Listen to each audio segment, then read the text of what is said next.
I do. Welcome back to The Boys in the Iceberg, the podcast where we watch The Legend of Korra. As always, I'm Caleb Ader. And I'm Harley Davis. And we're into the thick of Season 4, Change. Or what is it? What's the actual... It's Change. Are you sure? They got weird with the names. So, in this Air. Quadrant. Spirits. Series. Huh? Series. Yeah, it was Air and Spirits. Yeah, and Air then and Balance. Spirits. Balance, and now this is Change. Or was it Change and then Balance? I think it was Balance and then Change. And I'm not sure I like that, actually, because we had the Earth, Wind, and Fire. Do you remember the 23rd of September? So much love has been made to that song. Or that's how it like goes. Okay, whatever. It goes into something like that. But no, we had the Earth. Book 4 is Balance. And then we had water. And then we had fire. It was? Yeah. Okay. That's what I thought. So we had Earth, and then we had water. Right. Or water and Earth. We had water, then Earth, and then fire. And so you're like, okay, Korra picked up on air, and I really liked that with a new series. Yeah, but then, cool. But what else are they going to do? Where are you going to go with that? Yeah. And I was like, in my mind, when they first talked about Korra and they told us what the book was, I was like, we're only going to get one season of this. We didn't, which obviously. Yeah. We got 4 seasons of it, and I don't know if they took into consideration what their names were going to be, because the names for the first 3 seasons of Avatar were super easy. They're like, hey, he needs to learn these elements. This is what we're going to name him after. I think they kind of had a plan. Do you think they did? Yeah, I think so. Like, how far along? Like, do you think they had that plan before they put Korra in motion, or do you think they made up the plan as they went along enough in advance? We still don't know whether the 4th season was planned or kind of like impromptu. I don't think it was planned. But I feel like at least the first 3 seasons they had the name down. Maybe. Planned or unplanned. So. I will say that Tenzin's kids are more likable. Yeah, they are. They are. And you're going to want that back, aren't you? Well, you don't need to narrate everything I'm doing because the podcast listeners, they don't really care back about off the table. He's putting it in front of him and he's laying it down. Yeah, so while we were talking, Harley, I think you could have taken that opportunity to pull up the overviews of the episodes, which you have not done yet. No. So that for another week I have to stall. I'm going to talk about the Coronation, which is this first episode. I liked it. I think that there were some problems that I had a pretty big problem with a couple things, but we'll talk about it. Yeah, we will talk about it. Thank you. Right after this overview that you have pulled up now. I don't even have the thing pulled up. It's loading, man. I mean, one of these days I'll have a secretary, and he will do this for you. He or she will have these already pulled up. And you could just like do it. No, so when we take an hour between watching these shows and doing the actual the recording, that would be you could already have it pulled up. Way too easy. Okay, so the overview, take it away. For the Coronation, if I was the company, honestly, just because I love puns, even though it's the lowest form of humor, the Coronation, I would have spelled it Korra with a K. Very good job, Harley. Very good job. Read the overview. You just want to read the overview, all right. All right, so the Coronation is the 3rd episode of Book 4, Balance of The Legend of Korra, and the 42nd of the overall series, like the movie 42 with Chadwick Boseman. Speaking of Chadwick Boseman, is it like the movie Black 42? Black Panther is coming out in 2 weeks. It's the 16th of February. That's when it is. Thanks for dating the podcast. They have to do math this time, though, so it's not just this is what today is. Okay, so overview, here we go. As Wu prepares for his coronation, Mako harbors his doubts about the prince's readiness for the duties of a king. At the coronation ceremony, downsized because most of the royal artifacts have been looted, Wu honors Kuvira with a medal, but she declares his authority illegitimate, claiming herself to be the rightful ruler. Is she the rightful ruler, or to be the head of the New Earth Empire? Yeah, and threatening to crush anyone who opposes her rule. Although he has been anointed king, Wu commands little to no respect among his people, which Mako brings to his attention. With a conflict imminent, Tenzin orders his 3 eldest children, because the other one's still an infant, to search for Korra and bring her back to Republic City. Meanwhile, in the Foggy Swamp, Korra trains with Toph Beifong, who reveals that Korra's body still contains residual traces of mercury. Wow, this is a really long one, isn't it? Toph abandons her attempts to remove it after Korra subconsciously fought against her actions and asserts that Korra has accepted the poison as an excuse to avoid her being an avatar. That's the end of it right there. Okay. They did their work on this one. Yeah, I actually had to scroll on this one. Nice. I've never had to scroll before. Thanks for that little piece of trivia. There are two plots. You guys get a little peek behind the curtain how this is all made. There are two plots in this episode. One is done. Well, there's more than two plots, I think. Would you consider the Woo one? There's Woo. I think that his is a plot unto itself. Woo, the kids, and Korra. And I think, the kids, they were hardly in this episode. That was basically like Tenzin just going, hey, you guys want to go get Korra? And then they said, yeah. And then they just set that up for the next episode. But I think that Woo's story is a plot, but then also kind of Mako and Bolin a little bit. You think so?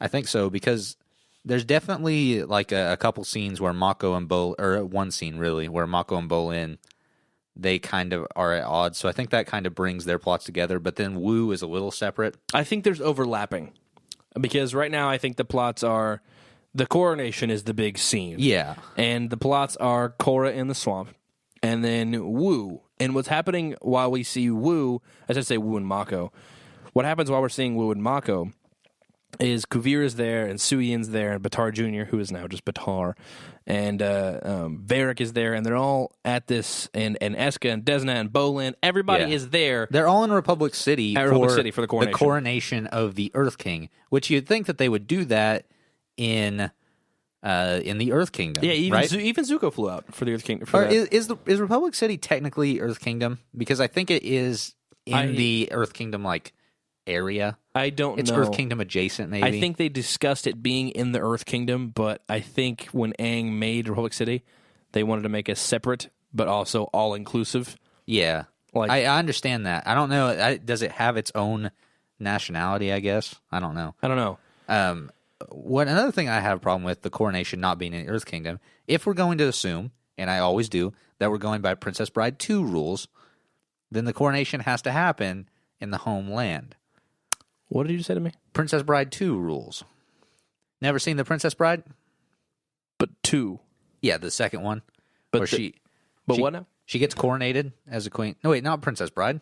The Princess Diaries is what I meant to say. I was like, if that's there's what a I was second looking Princess for. Bride and Harley has gone his whole life without seeing it, nope. Harley mad. That was my fault. Young Chris Pine. Chris Pine. You're Chris Pine doing great, buddy. In The Princess Diaries 2, I think. Chris Pine was in that? I'm pretty sure. Love interest. Don't quote me on that, folks. I'm not quoting you on anything. No, but I think I think the coronation should happen in the country that one will be leading, right? That would make sense. But I guess they're just doing that out of convenience. Like if they were to have taken President Trump and put him in Japan and coronated him in Japan, and every person in Japan was like, "This is really confusing." Yeah, why are you here? We don't know what's going on. Or that'd be like signing in the mayor or swearing in the mayor is what I meant to say. Not just like a sign in, but so let's just go with the New York City is basically like Republic City. So that's like taking the mayor or the governor of Georgia and then taking him to New York to swear him in for his governorship in Georgia. Hey, it's Georgian tradition. We don't make the rules. We drive all the way up to New York City, swear this guy in, and bring him back. But the point I was trying to make earlier was with the collision of the subplots was that I think Mako and Wu are one plot and Korra's another plot, and with Mako and Wu, all the people who are there, it just kind of overlap. There's overlapping because you get the Suyin and the Kuvira, then you get the Batar and Suyin, then you get the Mako and Bolin, and then you get the Varric, and then you get the Eska and Bolin. I think it's just an overlapping. I think that we can separate Kuvira and Wu. I think that they have separate plot lines because we do get a little bit of Kuvira without in reference to Wu or anything, with Suyin and basically threatening Omashu or whatever their metal city, Zaofu. Yes. So I think that there's a little bit more of that. They do intertwine. I had a big problem with Korra's plot in this episode. I felt like there was nothing to it. It was all exposition, really. Nothing really anything happened. It was just there. Well, yes. And I didn't like... You mentioned this during the episode, too. You didn't feel like it was Toph. It doesn't feel like Toph. I remember first watching this. God, it's been years ago. But I was giddy with excitement every time I think it's what they're going for when you see old characters reprise their roles. See, I could do without that. I don't need it. Watching it now with my elevated sense of criticism, I don't like it. It feels forced. It feels cheap, and she's only there for a couple episodes, and I don't need it. Yeah, but then it's because I don't know, because you have Katara. She's still doing things. I wish they would have either just made them all old. It would have been really cool if you would have shown up and like one of them was on their deathbed, and like that would have been neat. Like if we would have been introduced to the Beifong sisters and Toph was on her deathbed. Yeah. Or if Toph had left a legacy and she was dead completely. Or if Zuko was on his deathbed and we got introduced more of the Fire Nation. I think that would have been cool. Because they got to be really old by now. Yeah, Aang's already dead because that's why we have Korra. And then Sokka. They never tell you what happens to Sokka in the show. I don't know what it does in the comics or anything like that. I'm fine with that. I don't think the comics are as prominent as people think they are. But I wish they would have just, even if they just glossed over it, like with Zuko's mother. That was the only problem I had in Avatar. And if I want to just sit back and not be nitpicky, the only problem I have with Korra is they don't release what happened with Sokka. That's fine, though. I don't care. With Avatar, they didn't do that with Zuko's mom, and that really bugged me. I don't care about Sokka anymore. I don't care about him. I'm moved on to Korra. And I think it's fine that he's not really in it, and they don't really explain it. I don't believe that this is Toph, like, from a character level, because she is exactly the same as she is in Avatar: The Last Airbender. She has not changed a bit, and she's just 80 years old now. And that's not believable to me, because you're telling me that her character didn't change at all in 80 years? Yeah, no, that's what we're telling you. No, that's insane. That's plain and visible. She's had two episodes. kids from presumably two different fathers. Sokka. I think that we... Is at least one of them. Did we is this just like our theory? Or I think we've deduced this on a different episode. So. Yeah, I'm pretty I went sure. with Sokka on one of them because Su Yin and Lin have different fathers. They've established that. Did they establish in the show. that? Yeah, so it has to be. In universe, it is canon they have different fathers. And if Sokka is one of their fathers, then he cannot be another one of their fathers. Because that makes sense. Yes. Unless they just cloned Sokka, she just really wanted to get her jollies off. That's ridiculous. With two Sokkas. Her jollies off, Harley. Okay, moving on. We get a little bit more Hitlering from Kuvira in this episode.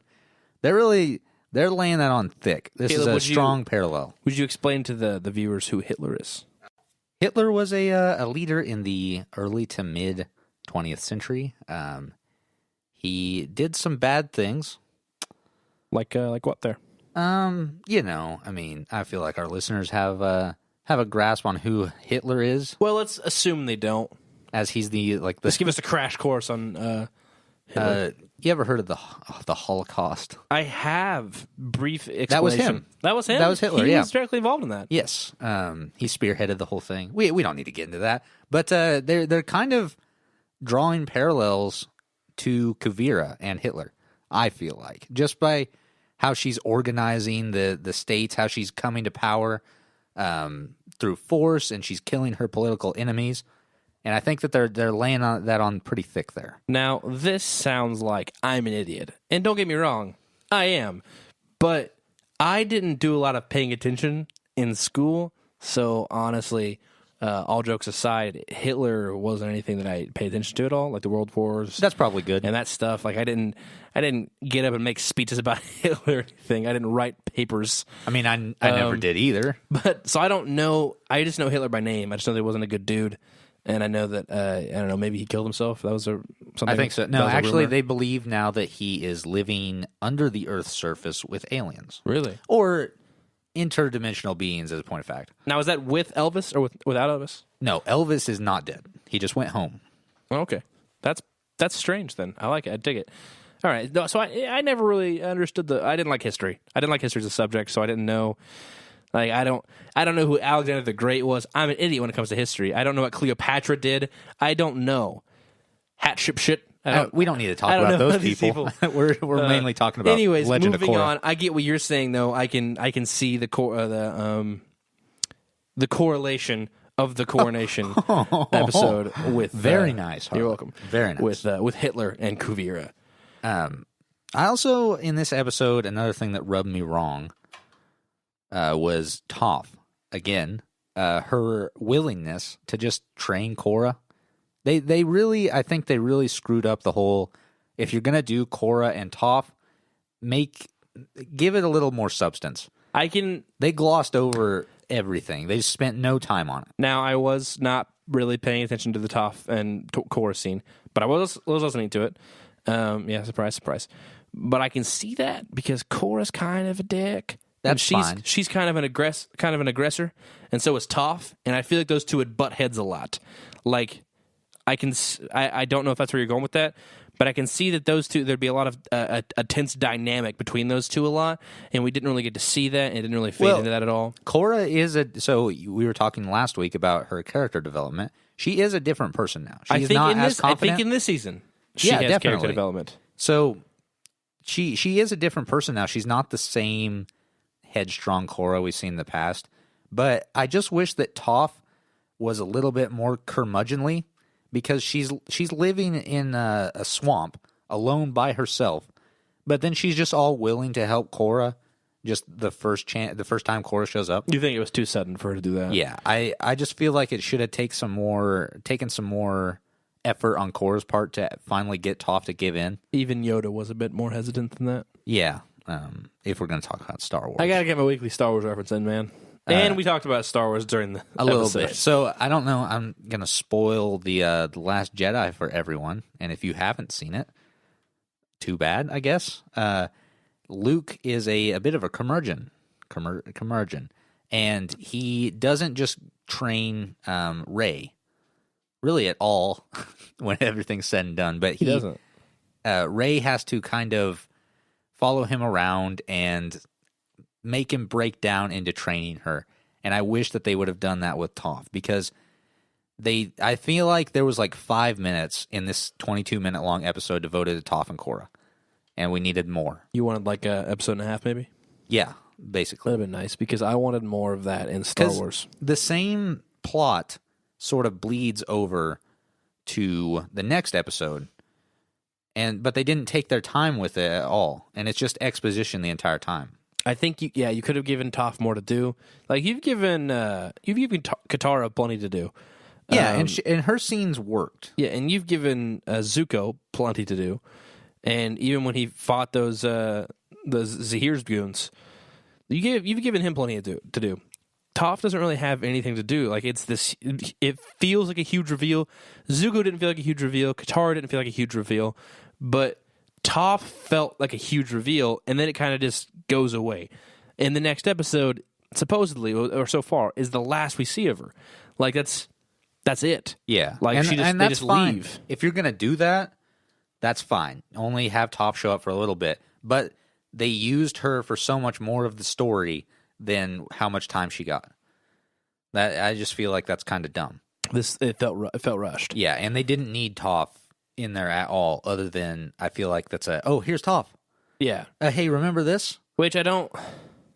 I'm fine with. I think it's cool that I don't like that to do that. I don't like to do things like that where they're like, "Hey, here's this character. Remember? Yeah. Wink, wink. Hey, nudge, hey, nudge. you remember this from the show you actually liked? But like I don't know if they're using that as flashback or not flashbacks, as little nuances from the previous series that we did enjoy, or if it's just like, hey, we need to keep this thing afloat. Let's give the audience some flashbacks from the old show. But I feel like it's more along the lines of the latter. But I did like how they did the swamp episode, because she's in the swamp, and the swamp. I was thinking about this during the episode. Actually, it's part of the trivia. We'll gloss over that later. I don't care. But when you first see a glimmer of Toph is in Avatar, in the swamp, and then this is the same swamp, and you see her living in the swamp now. So I think it's cool that this is where we first see her, and this is where we last see her. I think that's neat. I like full circle stories. Yeah, I mean, I'm fine with it, and I like that they bring her back, because she works within the story, but I just don't think that how they did it was good. Could have done more with her. Yes, they definitely could. Speaking of doing more, guess who's not in this episode, Caleb?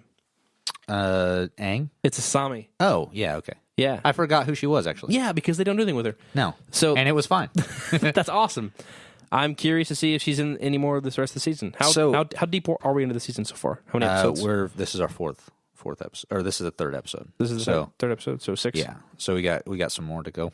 Cool beans. Other than that, like this episode, the only things that I have written down in my notes are Kuvira is acting more like Hitler. I don't believe this is Toph. I don't like Toph. Obviously, Kuvira was going to take over, which she does, instead of the coronation going to the king.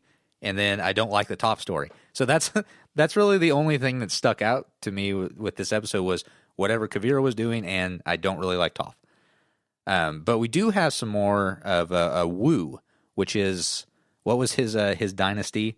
The Wu Ting. The Wu Tin? Like the Wu-Tang Clan? Yeah, the Wu Ting dynasty.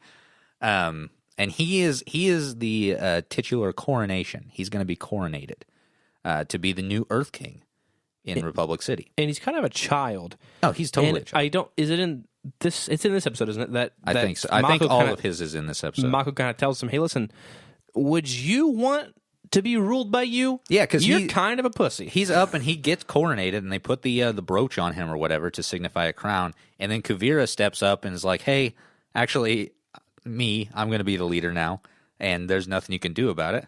I'm the leader now. And everyone's kind of mad about it because all the people from Republic City, the liberal media is there, and they're like, hey, you can't do this. You can't like take over and rule with an iron fist. But it turns out she can because she's got an army and the support of the people for the most part. Which we discussed during the episode.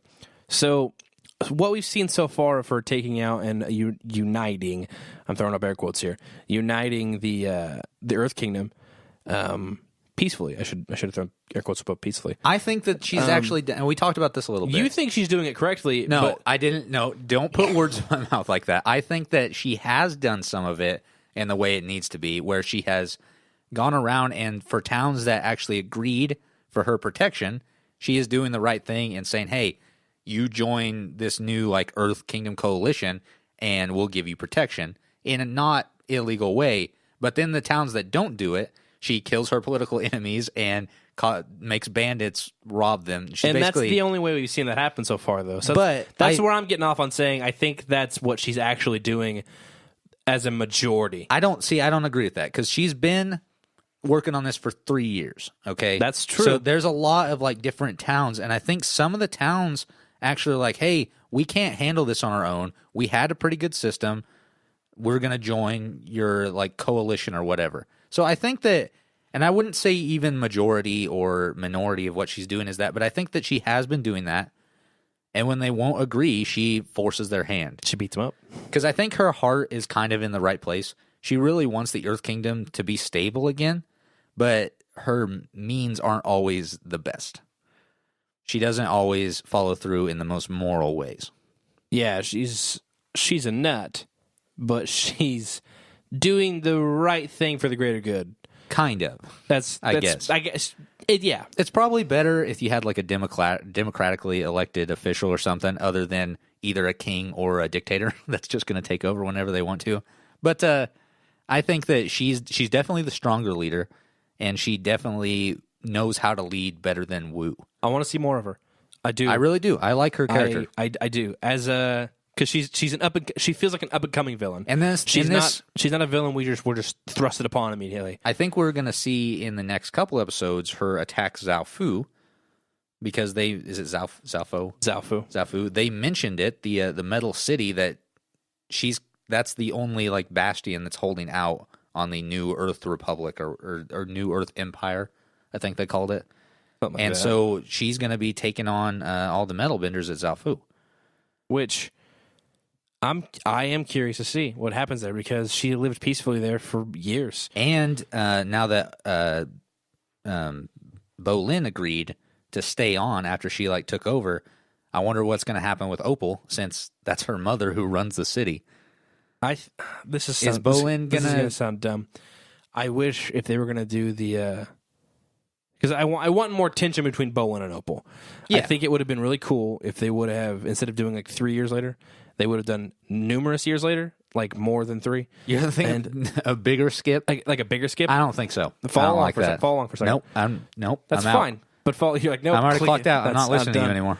And he's out. But so what I would want to see is a longer time skip, and then we see that Opal's pregnant. And Why? And Why do you want this? The baby's on the line now, and then we get a more personal debate between Opal and Bolin. Like he's torn between his country and his duty, and she's torn between her duty and her family. And they're like, "What do we want from each other?" I don't agree with this. Are you going to do this for me and the child? I'm out on this. I'm passing. I think that would be amazing. Let's get like a really personal, deep, gritty, like just drama. Nope. That's what I want. I want a drama with superpowers, like Chronicle. I think rather than skipping more time, we should have skipped less time. Let's skip 25 years. Let's just skip 25 years in the future. Toph's dead. Lin Beifong is on her deathbed, and Tenzin, his head was cut off years ago. They all just had like a normal death, and you're just like Tenzin brutally murdered, Rohan's raped like and sabotaged. I didn't say that. You're putting words in my mouth. Rohan is now the main character. He has grown up. He's 26 years old now. He's the leader of the Rohirrim. Yes, and they muster the Rohirrim. I don't agree with this. No, I don't agree with this whatsoever. And I dig it. It's bad. I'm going to write a fan fiction of this. Now we're going to move on. Did anything else really happen? Wu cries like a baby. Yeah, Mako tells him he's a baby. Kavir is awesome. Mako's actually secretly happy about this because now he doesn't have to be Wu's bodyguard anymore. Yeah, did we talk about Mako and Bolin coming to heads? Mako and Bolin agrees with Kavira and says he's going to stay on and help her, and she's in this for the greater good. And Mako's like, hey, don't you realize she's actually just kind of like a dictator? And after their reunion in Republic City earlier, they're at odds now. Because I don't think they'd seen each other for a while. No, because I don't think they'd seen each other since they... And Bolin didn't even know that he was Wu's bodyguard. No. So it's been quite a while now. It has. And now they're at odds, and they're not speaking to each other. Because they have two different worldviews. I think Kuvira, she is a really good manipulator as well, because you see her with Bolin on the side, and she kind of does that whole, like, hey, Bolin, you're right, you know? Like... I get where you're coming from. I agree with you. I think what I'm doing is the best way to achieve your ideas. Like it's really, she manipulates him, and he's because at first he's like, hey, I don't want to do this anymore. You're kind of, and now I'm not okay with this. This is too much. And then she's like, no, you're right. And then she kind of manipulates him a little bit, and then he's back on board. And then he gets aggressive with verbally aggressive with Mako, and Mako's like, whoa, dude, chill. Like we're not. I don't agree with any of this. And so they go their separate ways after being at odds. So I think that's... So we get to see a lot of her manipulating the system, manipulating Bolin. I like it a lot. And she's very aggressive, too. So I do like Kuvira as a villain so far. I don't think she's my favorite. I think Zahir's still up there. Than Amon. Zahir's definitely cooler. She's definitely... better. She's on par. I'll say so far she's on par with Amon. She's definitely on better. Par with, okay. I thought you were going to say on par with Unalak. No, she's definitely better than Unalak. Yeah. I don't know why I didn't like Unalak, but anyways, that's neither here nor there. So any more thoughts to wrap up this episode? I don't think so. I think we should just do a little bit of trivia and take a break. Come back strong for the next episode. And away we go. A plastic version of Bosco, the bear, is present in the Little Bossing Say Fashion Mall. Oh yeah, do we know he's plastic? It's actually Bosco. I don't know, but I don't know why the wiki has taken such a hard stance on what this Bosco's made out of when there's nothing to support that. I don't think plastic was invented until the 50s. They had a really cool version of a mini Bossing Say in there. It was like Bossing Say mall little Bossing Say. That's pretty. It's called a shopping mall. Yeah. I think that was really neat. Pretty cool, I guess.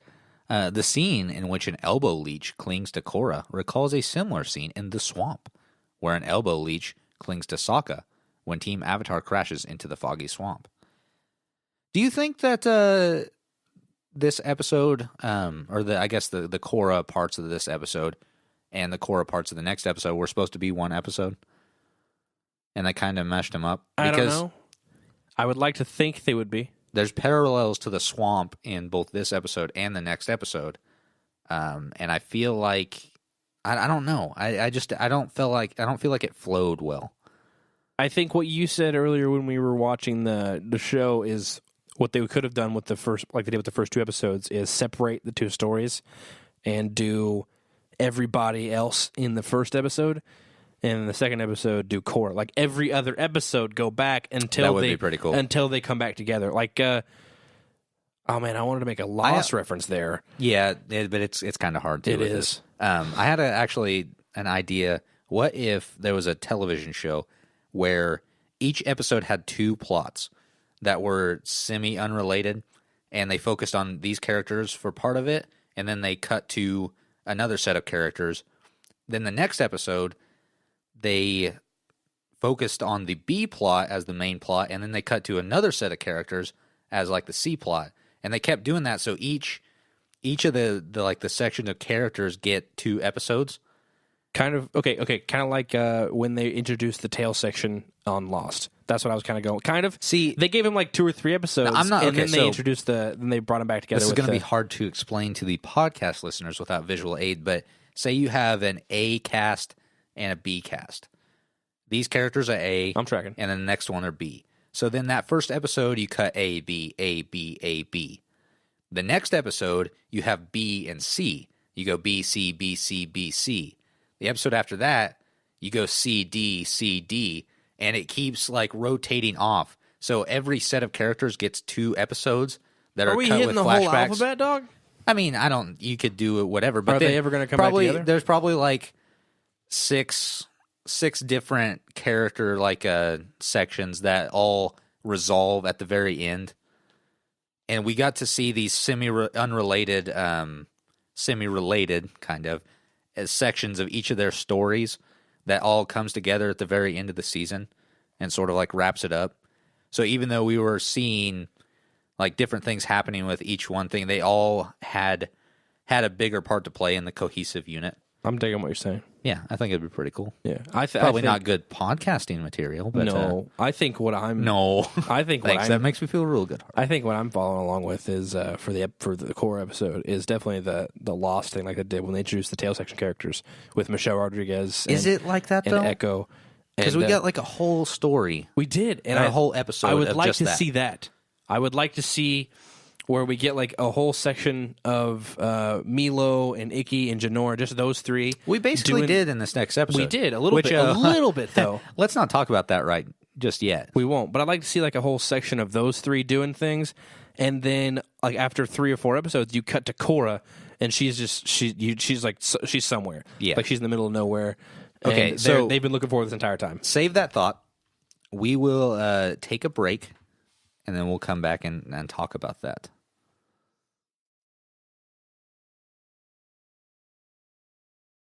And we're back. We're going to move right along to the next episode, which was The Calling, which is the 43rd episode overall in Korra, and the 4th in this season. Harley, got that overview pulled up? Yeah, nobody really cares about what you're saying right there. So in this episode, Tenzin's children leave Air Temple Island in search of the still missing Korra, while he stays in Republic City to deal with the Kuvira issue. Surprisingly, Janora has a difficult time locating Korra's spiritual energy, and the group's lack of progress causes tension to run high between the siblings. After befriending a couple of soldiers who take her as captive, Ikki is saved by Milo and Janora, and they head to the swamp. Meanwhile, Korra is still having difficulty facing her past. Toph takes her to the Banyan Grove tree, where Korra is able to locate the Airbenders, who have been pulled into the swamp by vines. They reunite, and in Toph's home, Korra is finally able to remove the remaining mercury from her body and reconnect with the Avatar state. Nice. Do we know if she got her like the past avatars back? Can she communicate with them now? I don't know. Because they didn't specify. I'm going to assume no until we hear otherwise. The first thing that I had to talk about this episode was, can Milo actually draw that good? Oh, because he draws the poster for Korra. And it's really good. It is really good. It looks like something I drew. Ikki's like, I didn't know you could draw. And he's like, there's a lot of things you don't know about me. Can he actually draw? Because that was amazing. How long did it take him to do that? Where did he learn how to do that? Are there like some artists? I'm going to say 30 minutes. 30, you think so? It was a very rough That's sketch. Conservative. Okay, so the kids are a lot better in this season so far. Because this episode mainly centers around the 3 airbending children of Tenzin and Pema. Pema Pema? for like a second. Yeah, so they've gotten a lot better from the previous seasons. It's been 3 years, and they've had a lot of time to change. And I will say that I really enjoyed them in this episode for the most part. Yeah, it did. This did feel like Aang and Sokka and Katara were out searching for something. Like it did feel like this is the young kids that we watched in the Avatar: The Last Airbender show doing stuff again, and I liked that a lot. I got that too. Another problem: it was one episode of them doing that, and it was not enough. It wasn't even the full episode. And it didn't feel like any time had passed. It didn't feel like they were having a problem finding Korra, even when they were. And then this is what I was talking about earlier, is if we would have gotten like 3 episodes of them journeying through the world, because so far, okay, in Avatar: The Last Airbender, we saw the world, and it was vast, and it was beautiful, and we saw different aspects of it. We saw the swamp, we saw the Fire Nation, we saw the Earth Kingdom, we saw both water tribes, we saw everything in the world. In this, we just see Republic City and bits and pieces of the Earth's Kingdom. So I think it would have been really cool if we would have seen, so far, to me, so far in the core version of this world, it feels small. Yeah, of what we've seen. So I'm trying to get at here. And all the animals look different for some reason. For some like stupid ridiculously different. Except for Bosco. Yeah. He looked about the same. So it would have been really cool if we would have spent like 3 days with them, or like 3 episodes with these characters, and they were journeying through the world looking for Korra, and they were, you know, the last episode they were exhausted, they were at their wits' end, there was tension between all of them, you know, like brothers and sisters have, which I think was the brother and sister dynamic they were going for with the Kaya Bumi and Tenzin back in 2 seasons ago or 1 season ago. Yeah, I think 2 seasons. I think they could have done a lot better with these 3 characters, since these are younger characters, and it makes sense because adults aren't necessarily like that. Yeah, all as much as kids are. Kids are all over hating each other all the time. I know I was with my sisters. I know for a fact you were with your sisters. Mm-hmm. What are you trying to say there, Harlan? People are just like, I watched you guys grow up, man, and it was you were watching all the time. There's actually 3 cameras in your room. Oh, you should wow. move those down. Thank you for reminding me. But you guys were always mean to each other.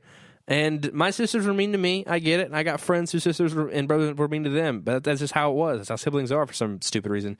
But I would have dug that relationship more between these 3 characters instead of the Kaya, Bumi, and Tenzin. I felt like it was underused with those 3 older characters, and I feel like it was a disservice. I feel like if we got, you're saying 3 episodes. I feel like if we got a solid 2-parter, I would have been fine. A 2-part, which is without Korra. I don't want to see what Korra's up to while they're doing this. I want them, because I feel like the juxtaposition between what Korra's doing and what the kids are doing is kind of counterintuitive to how they're trying to tell the story of the kids. And if Korra wasn't in this episode, you would feel more like, oh, I don't know what's happening with Korra. I don't know where she's at or anything. I wonder if they're actually going to be able to find her. And you would feel kind of what I think they're trying to do with the kids, more like a hopelessness of like, where we have anywhere to look with in this world. How are we going to find Korra? And I feel like that would have worked better if we didn't see where Korra was at and what she was up to. And since we didn't spend in going just more deeper into the where Korra's at thing, since we didn't see a lot of her in the swamp, we didn't get a very good idea of how big the swamp was. When we saw the map, it was a very large blot on the map that Ikki finds with the soldiers. And when we ventured into the swamp, same swamp with Aang, Katara, and Sokka, it was a very large swamp. It was huge. There were swamp benders there. There was they were hallucinating. They found the tree. Like that was a full episode they spent in the swamp, and it was a very large swamp. Like they never got out of it until the end of the episode. But in this one, they Ikki, Jinora, and Milo just kind of get pulled into it, and then they're running towards Korra as soon as they get pulled into it. Like that's basically what happens. It. And we don't spend a lot of time in it, and I just feel like everything in Korra so far, I feel like there's a pattern here, feels smaller. Yeah, I think so. I think that I had another idea of how they could have improved this, is if we get Korra alone at the very beginning, the very first episode, and we don't see her meet Toph at the end, and then on the next episode, we start off and we see the kids embark on their quest, and then we cut back to Korra still on a journey, but in the past, and they're sort of like recalling what happened to Korra through what they're finding. Kind of like in The Lord of the Rings, The Two Towers, when Gimli, Aragorn, and Legolas are chasing after Pippin and Merry, and they're kind of always just a step behind. I think that would have been cooler if they were kind of like tracking Korra down, other than they just find her because the swamp called to them. I think that would have worked a lot better. Yeah, and I'm starting to agree with the two-parter episode. I just think I would have liked it to be very long. I guess 3 parts would have been way too long. But we haven't had a 2-part in this season at all, or the series at all, have we? Have we not? I don't think so. we have. No. We had a lot of 2-parters in Avatar The Last Airbender, but I don't think we've had a single 2-parter in this series at all. Because we had like we might have. The drill was a 2-parter. Yeah, which was most great. of the finales. Yeah, most of the finales are 2-parters. I think all of the finales were 2-parters. Actually, I don't know if we have. Yeah, no. That's a good point. We'll have to look that up. Some of the better episodes, maybe that's why, because they're putting too much into one episode and they're not spreading out their storylines. And like also, these are 13-episode long seasons. Things feel rushed. Yeah, because they just have to be by default. I guess the problem I had with this last season of Game of Thrones is, and I get what they're trying to do. It's winter time and they're shooting everything in appropriate weather conditions. Just make a snow machine, man. Rain machines exist. I'm sure snow machines do, but they're shorter. And this next season is going to be an episode or 2 shorter than this last season was. And this last season was already an episode or 2 shorter than the other seasons have been. Like, don't make your season shorter. Just make them the same length. Because I was watching an interview with one of the guys, and this is where I was going with this. The episodes or interview with one of the guys in Game of Thrones, and he was saying things that we would usually do within months of shooting, we are now doing within weeks. Yeah. And he goes, everything is just boom, boom, boom. And he's like, it's all rushed. And I hope when he says rushed, he means it's done right, as Probably opposed not. to what we got with Korra and everything was rushed and not done right. And I'm not saying rush was the only problem the show had. It has a lot of problems, but I do think rushed is a very large problem it has. I personally can't get into something that's rushed. Like when I watch a movie and it just flies by, I'm just like, man, you're rushing too much. Or sometimes you make this grandiose movie, like I just watched King Arthur the other day, the 2004 Clive Owen movie, and everything in that movie was rushed. But it was a 2.5 hour long movie, so it took too long. It was just a very long span of rushed material. I feel like what we get in Korra, with 13 episodes per season, they could have done a better job with a more Avatar-like storyline, where you don't have a not really one-off bad guy, but each season gets its own big bad. And if you have an overarching end game for 3 seasons of 13 episodes a season, I feel like you can do more with that, because it feels like it's taking longer to get to the end, even though you're having kind of like other plot points throughout each season. I feel like a more overarching bad guy throughout the entire season would have worked better with these shorter season lengths than what we got. So like what you're seeing is there are 4 seasons. So there are 4 points for it to go from point 1, beginning of season 1, to point 2. Point A to point B is beginning of season 1 to season 2. And then point B to point C is beginning of season 2 to season 3. What you wanted is like one that it still hits these points, but you also wanted one to like carry over to all 4. Yeah, basically. Like we saw with the Fire Lord Ozai. Yeah, it's basically like a Fire Lord Ozai thing, where you have like Azula and Zuko, and they're kind of lesser than really on the bad guy spectrum. But with 13 episodes to have a fully fleshed out arc, I just don't think that that they didn't do it very well. I think it would have been really cool. This is what I wanted to see happen. If you would have started out with Zahir, season 1 Zahir, and then season 2 we would have gotten oh god, I forgot his name. Unalaq. Season 3 we would have got the Ravan Vat. I think they pushed that Ravan Vatu way too soon. I think, because he felt like an overpowering villain. And then you knock it down a little bit. Like, you're like, okay, all the big stuff has happened, and we're toning it back down a bit. But you introduced Kuvira in season 1. Yeah. And the entire time she's like this looming force. Or at least season 2. Yeah, and she's like this looming force trying to put back the Earth Kingdom. And then the entire time you're like, hey, Kuvira's doing some rocky stuff here. We need to lock that down. And in season 4, she's basically Hitler at this point. And you're like, whoa, we have another problem here. Like, this problem it wasn't just like, that was a problem I had with comic book characters, or comic book villains, I mean, was you had a villain, and then as soon as you beat that villain, suddenly another villain popped up. You just move on to the next and villain. then you just moved on. There was no like overlapping. There wasn't a sense of like, hey, these villains make sense. It's just like, oh, this wacky thing just happened conveniently, so now I have another villain. And I think that was a problem with, like, if I would have grown up with like the golden age or silver age of comics, I honestly would have never gotten into comics because I didn't like the way they were portrayed. I just didn't. I think I kind of have a better theory on what happened with this series as a whole. Because you saying that you think that Zahir should have been first and then built up to Kuvira at the end. They give us like an anarchist first. So I don't think that would have worked unless you get rid of Amon. I think Amon has to be first. So you want Amon first. So what I think is they had the first season.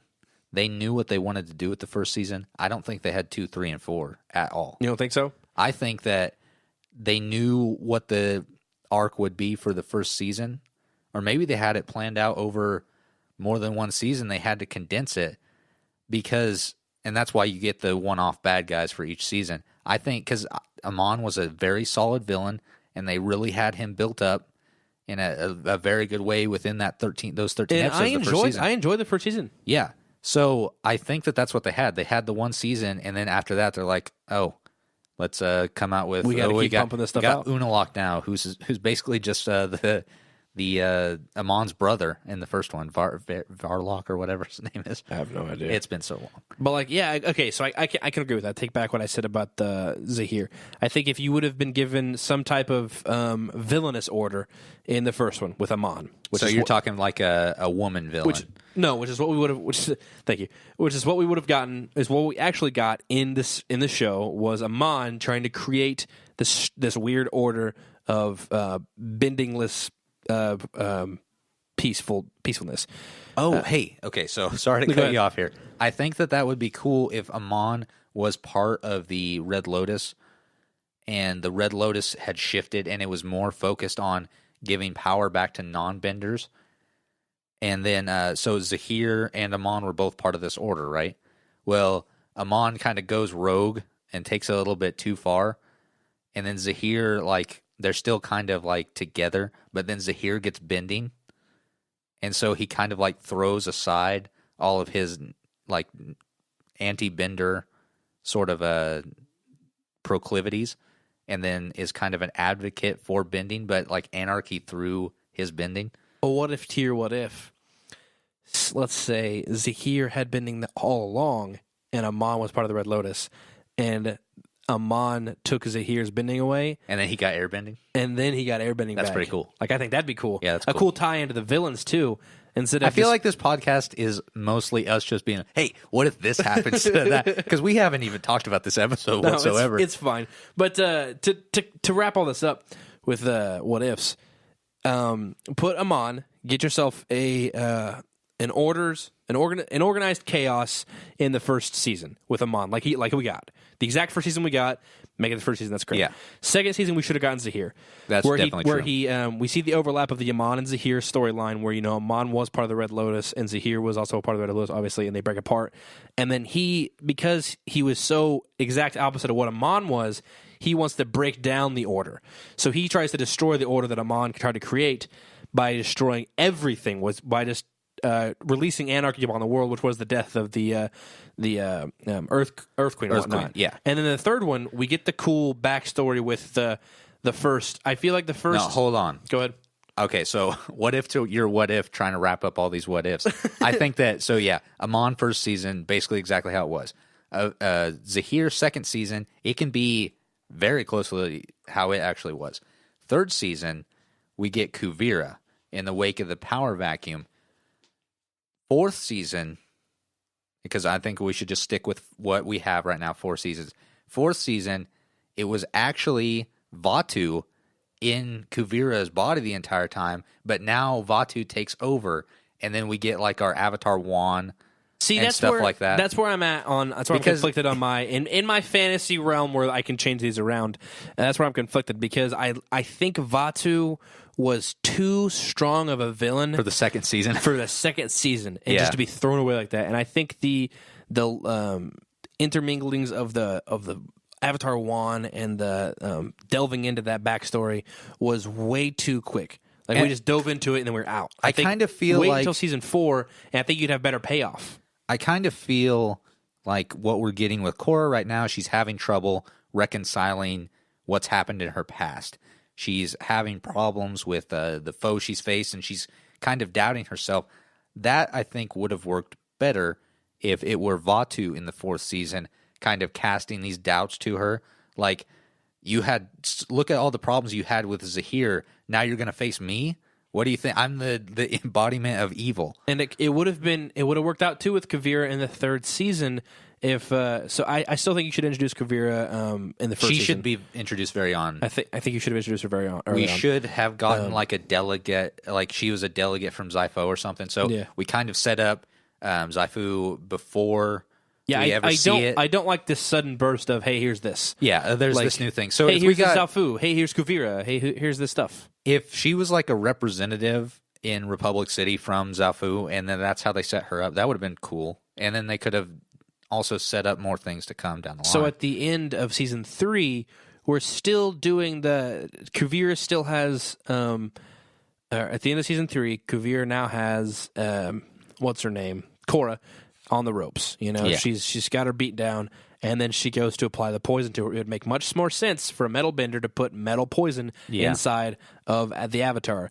And I don't know if that works with Kavira's motivation. This is where I I'm still going think with that's a Zahir thing. I think she has, because she has a clan of metal benders. She has metal benders behind her, so it would make sense because out of nowhere, Zahir had a metal bender. Yeah, I think it would have fit more into that. And if she would have been like, hey, Zahir had this thing. And I think this will shut you up once and for all, get you out of my way so I can take over the world. I think that would have worked well into her plans. I think if you would have had to mesh with a little bit. So we're getting rid of Vatu. You don't think that? No, listen. And then season 4, Vatu comes along. Because I think Vatu is a good way to end the series, because season 2 was way too early. I think Vatu is the most powerful villain we have. How do you think we get Vatu though in that scenario? I don't know. Maybe he was part of Kuvira. Maybe he was a part of all the villains, and then he's like, "Hey, I'm an embodiment of all these villains. What's up? I've been working behind the scenes the entire time. I'm your final boss." I kind of think so. I like the idea that he is. Let's say that everything that happened with Unalaq had just happened in the background, and you just didn't know about it, and he just gets what he wants, and then he's taken over by Vatu or whatever, and then Vatu finds his way to Kuvira and has been acting in that the entire time. So now, in the 3rd season, we get to see Kuvira's rise to power, and she's like very logical, very kind of like just this is how things are going to be. In the 4th season, or at the very end of the 3rd season, we kind of see her start to break down, kind of like Azula, and that's when Vatu's influence is like over her. But we don't know what that is yet until the 4th season.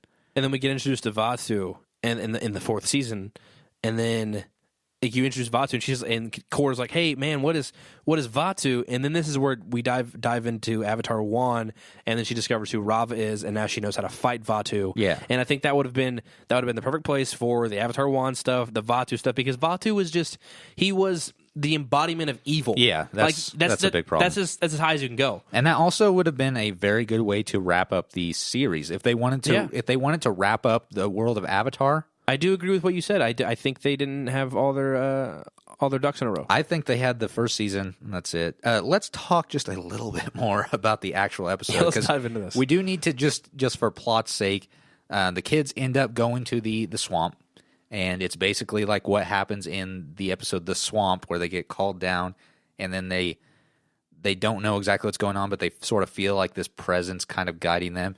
And then we find out that Korra still has some of the metal that Zahir put in her, and it's weighing her down is the terminology they use. It's what's causing her to have like flashbacks and not be able to let go of her past failures, if that's what you want to call them. And we learn that Toph can't just take this out. This is something that she has to do herself because she's subconsciously resisting it because she doesn't really want the responsibility of the Avatar. And then Toph takes her up to the top of the tree that's connected with everything in the swamp, and that leads the Airbenders and Korra together. And then she finds out that she can actually withdraw the metal from her system, and it frees her. And she has connection to the Avatar state again. And then for some reason, Toph puts the mercury in a little rock and then puts it to her side. Yeah, what was that? And grins menacingly. Is she like gonna like hold on to that for some nefarious purpose, like for the next Avatar or something like that? I mean, I guess if so, that little bit of the poison, if you put that in someone, would it just like take it to where Korra was in this season? Do you think that if like the next Avatar comes along and Toph's still around for some reason, and Toph's she just immortal, wants to weigh down the Avatar, just like throw a little bit of metal? Why is the Avatar not evil yet? I don't know. I think we need to see that. I think that Avatar. Cool. I think back to what we were talking about a million years ago with having the two different avatars, with having her avatar cycle shut off, but not murdered. Yeah. And so it restarts the avatar cycle. That would be cool. And then she becomes evil and then restarts the avatar cycle on herself. What if she went and... So this is post-Vatu. This could be like 5th season or 6th season. A new series. We are now on a new series with a different avatar. Technically a new series, but we still got Korra. So Korra's cycle gets shut off, villain. And the Avatar jumps to the next person, even though she hasn't died yet. Korra is the villain, but now she knows Vatu, and she's going to go get Vatu and become the bad Avatar. So we can just let's get rid of Unalaq and his whole thing, make her go seek out Vatu, and then we can kind of have like a sort of a split series between Korra's story and the Avatar story, and they're not really intertwined until Korra gets Vatu and becomes the evil Avatar. So this is where I think it'd be really cool if, again, all this speculation, we should just write all this down. What are we doing? For what? Who knows? We're just going to write fan fiction. We'll just write fan fiction. I'd rather just make a podcast about it. But anyways, we'll... where was I going with... Okay, so Korra, in her 4th season, when she's all depressed and maybe suicidal, perhaps. Maybe because depression leads to that, you know? Yeah. Because she doesn't have... The Avatar's not her anymore. So maybe Vatu is always in the back of her mind, kind of like the Arkham Knight thing, where Joker's in the back of Batman's mind. Well, it's kind of like there's always a little bit of evil in the good, the yin-yang thing. Yes. Well, remember in Arkham Knight when Joker was in the back of Batman's mind, yes. And then at the very end of it, he finally made the decision to like show everybody, hey, this is what's what. So he had to make a decision. He sacrificed himself, but he was still living. So she sacrifices the ability to be the Avatar, but she still lives. Okay. So she's still alive. She's still dealing with depression and suicidal thoughts. She goes off the deep end. And then that's when the new series starts. So she doesn't necessarily win in a good fashion, but she still beats Vatu. But the new series begins. We have a new Avatar because the cycle restarted. Now Korra's coming back, and let's give her season 2. Let's give her season 2. Because, wait, I don't want to give her season 1. I don't want to throw the cool villain in season 1. I think that she's like still in season 1, not as a villain, or she's just Korra. She's kind of like a is it Saruman or Sauron? Christopher Lee. Christopher Lee is Saruman. Okay, like he's there, like he's kind of guiding. He's kind of guiding things as good, like he's got the facade of good, basically. And then at the end of it, he kind of trips off into the dark side. Like that's kind of what I want to see. And then in season 2, you get this bad Korra, and then she's like fighting. You have an Avatar versus Avatar. I think that'd be so cool. Or what if? Let's just restart this. Korra doesn't fight Vatu in the Korra series. Okay, so we got the 3 seasons. Amon. Zahir, and then Kuvira. No mention of Vatu. We don't know what's going on. We have no clue about any of that. Next series, new Avatar. Because what Zahir did to her, or what Kuvira did to her, or whatever, has given the Avatar cycle up. New Avatar, okay? the first season, new Avatar has to fight Vatu. Ends up winning. But then this releases Vatu, and we see Vatu go straight to Korra. Finally pushes Korra over the edge. Or does it? Korra has nothing. I want to see Korra's depressed demeanor kind of transition over to the next series. Okay, though. so fine, yeah. So Korra is basically depressed, like not like she was at the very beginning of this. But she's kind of like taken out of the. Yeah, she's out of it, and she doesn't know exactly how to handle that. After the first season of the new series, Vatu now needs a home, finds his way to Korra, and she becomes the bad Avatar. The perfect host. Yes. Hey, we need to wrap this up. Okay. While we're on this topic, though, I won't go any further. If you guys want to see us write any kind of fan fictions or anything, hop on over and send us some kind of email about hashtag fan fiction, because hashtag fan fiction party. Please write us fan fiction. Hashtag Korra, because we would dig that, and honestly, I think we got something going here. But, yeah, that's pretty cool. Let's move right along. Okay, so. This is the episode's pretty much wrapped up, so I'm just going to kind of get us back into where we're going to be next with Korra. Right now, Korra's got the Avatar state back. Things are looking up for our Avatar, but she still has to face the looming threat of Kuvira. Where is she going to go? Who's she going to turn to? Who's she going to call? Is she going to have Bolin on her side? Mako, maybe. We don't know how these things... Where's the brothers, Asami? Where is Asami? That's my question. That's what I've been asking this entire time. Next week on Legend of Korra, that's what we're going to get into. Hashtag Where's Asami. Let's get some trivia for this episode. All of this trivia is basically just how it relates to the swamp, the original episode that takes place in the swamp.